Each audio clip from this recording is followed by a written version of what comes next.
نے 3 ولایتوں کا اعلان کیا، میں اللہ ولی، میرا رسول ولی، اور رسول کے بعد صفت بتا دی، وہ ولی جو حالت رکوع میں زکوٰۃ دیتا ہوا نظر آ جائے۔ آئے انما یرید اللہ میں بھی صفت بتا دی، کون ہے اہل بیت رسول؟ جن کو میں نے ہر طرح کی نجاست سے دور رکھا ہے، نہ نجاست ان کے قریب آتی ہے نہ یہ نجاست کے قریب جاتے ہیں۔ نام نہیں بتائے کہ اہل بیت مثلا علی ہیں، حسن ہیں، حسین ہیں، سیدہ فاطمہ ہیں، اللہ نے کیا بتا دی؟ صفت بتا دی کہ گھبرانے کی ضرورت نہیں، میں صفت بتا کر مہر لگا رہا ہوں۔ اب کوئی غیر آنا بھی چاہے تو پہلے اس نے ثابت کرنا ہوگا کہ وہ نجاست سے دور ہے۔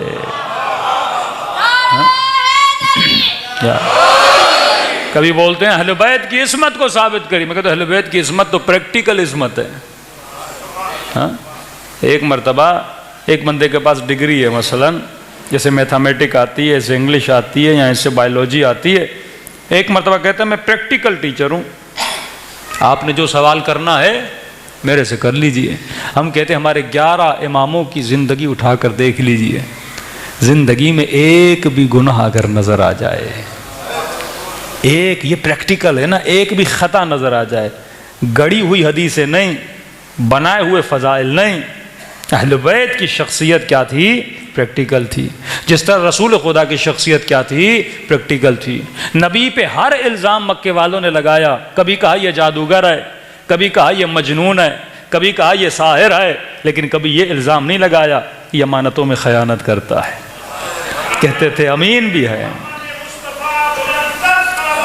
اللہم صلی اللہ علیہ وسلم۔ پھر کہتے ہیں نبی پیدائش سے نبی نہیں ہے، نبی 40 سال کے بعد نبی۔ بھائی فلسفہ الہی سمجھو۔ حضرت موسیٰ ماں کی گود میں نبوت کا اعلان کرتے ہیں، محمد مصطفیٰ تو ان سے افضل ہے۔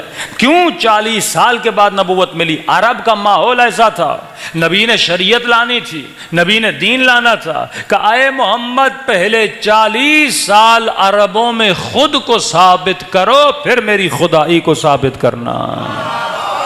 ہاں کہ جب تو کوئی بات بولے کوئی نہ بولے، خدا نخواستہ یہ بات صحیح نہیں کرتا۔ پورے مکے میں مشہور تھا محمد سے بڑا کوئی صادق نہیں، محمد سے بڑا کوئی امین نہیں۔ یعنی شب ہجرت بھی امانتیں کس کو دے کر گئے؟ رسول کو دے کر گئے، اور نبی ان امانتوں کی خاطر کسے بستر پہ سلا کر گئے؟ علی مرتضیٰ کو سلا کر گئے۔ ارے جب کافروں کی امانت کا امین علی ہے تو اللہ کی امانت کا بھی امین علی ہوگا نا۔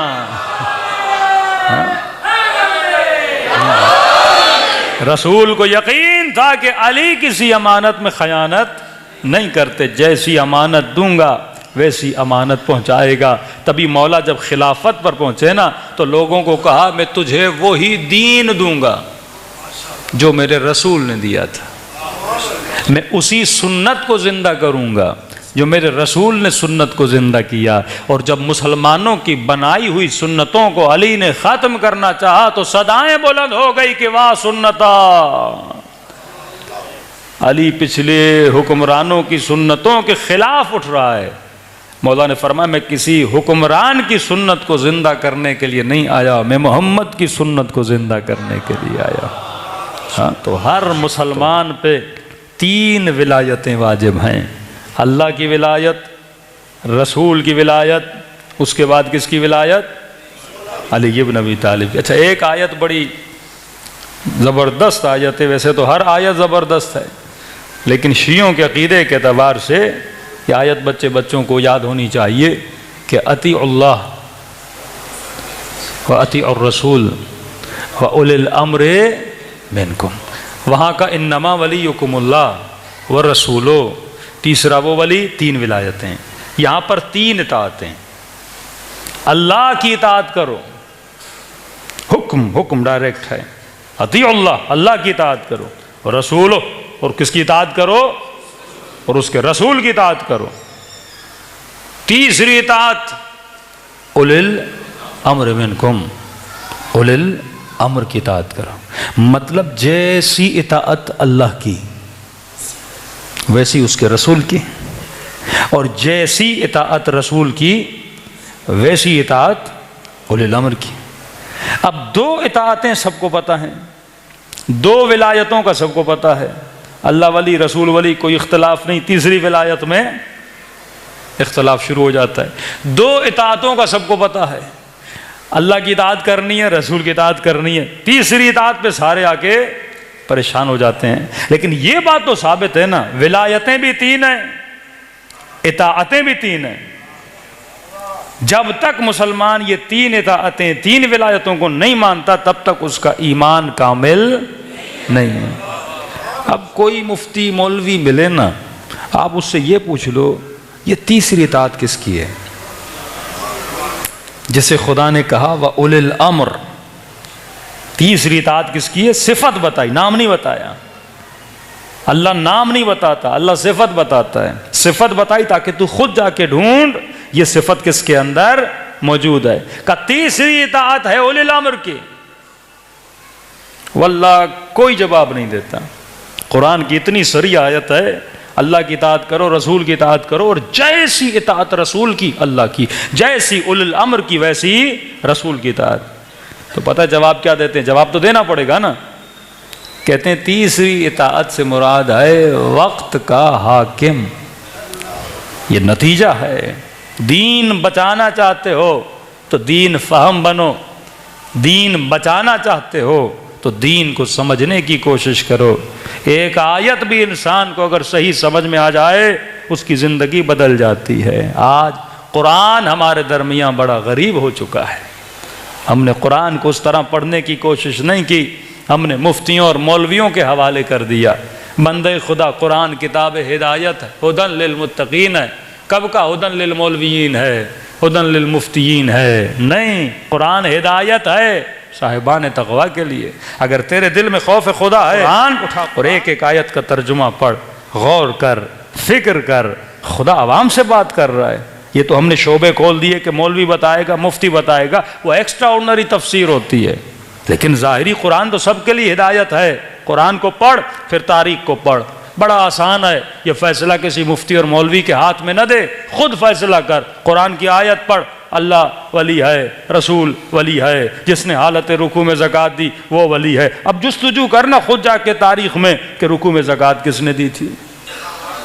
کتنی سخت آیت ہے کہ یہ بھی اہل سنت کی کتاب میں موجود ہے کہ ایک یہودی نے جناب عمر کو کہا کہ اگر یہ قرآن کی آیت ہمارے پاس اتری ہوتی، یہ موجود ہے اہل سنت کتاب میں، ہمارے پاس اتری ہوتی تو ہم اس دن جشن مناتے۔ عمر نے کہا کون سی آیت؟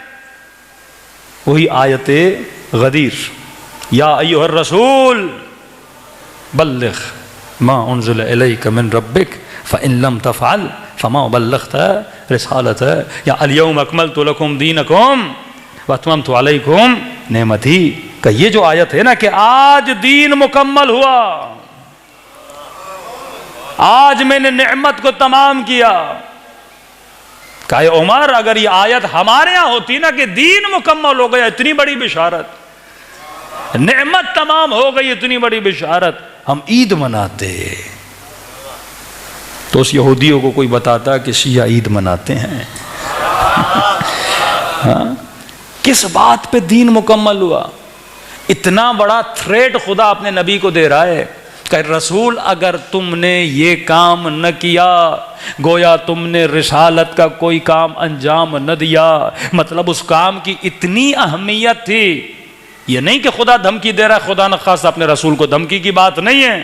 اے حبیب اگر تم نے نہ کیا تو تیری محنتیں ضائع ہو جائیں گی، اگر تم نے نہ کیا تو قرآن کے آنے کا فائدہ ختم ہو جائے گا، اگر تم نے نہ کیا تو اسلام کا فائدہ ختم ہو جائے گا، اگر تم نے نہ کیا تو بقاء اسلام خطرے میں ہے۔ کون سا کام؟ ولایت کا اعلان کرو۔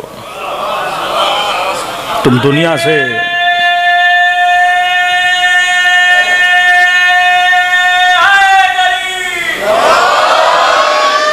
اب 6-7 آیتیں پیچھے پتہ نہیں کوئی خنزیر کے گوشت کا اور پتہ نہیں کس گوشت کا ذکر ہے، کہتے ہیں اس وجہ سے۔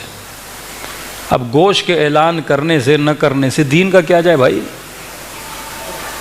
اتنی تو اللہ نے عقل دی ہے، امپورٹنس دیکھو اس آیت کی۔ اے حبیب اگر تم نے نہ کیا یعنی اس کا دار و مدار پوری رسالت پر ہے، گویا تم نے رسالت کا کوئی کام انجام نہ دیا۔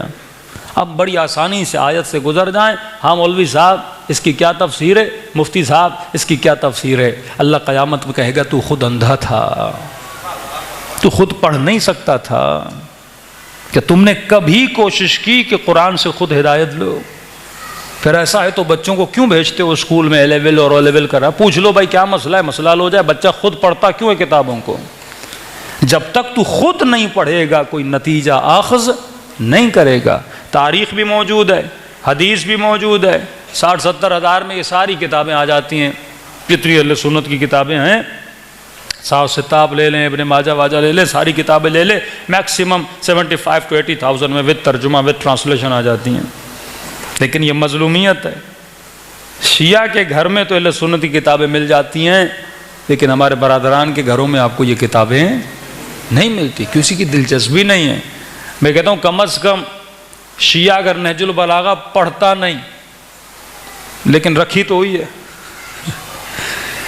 ہم کہتے ہیں نا کہ نہج البلاغہ پڑھی ہوئی، اگر پڑھی بھی نہیں ہے تو پڑھی تو ہے، لیکن ان کے ہاں نہ بخاری پڑھی ہے نہ پڑھی ہے، یعنی مظلوم ہے ان کی کتابیں بھی ان کے ہاں۔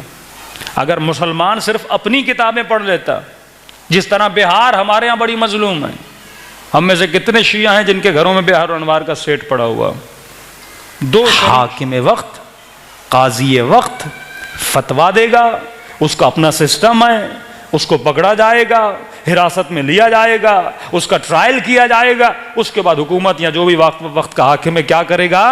اسلامی قوانین کے مطابق اسے سزا دے گا۔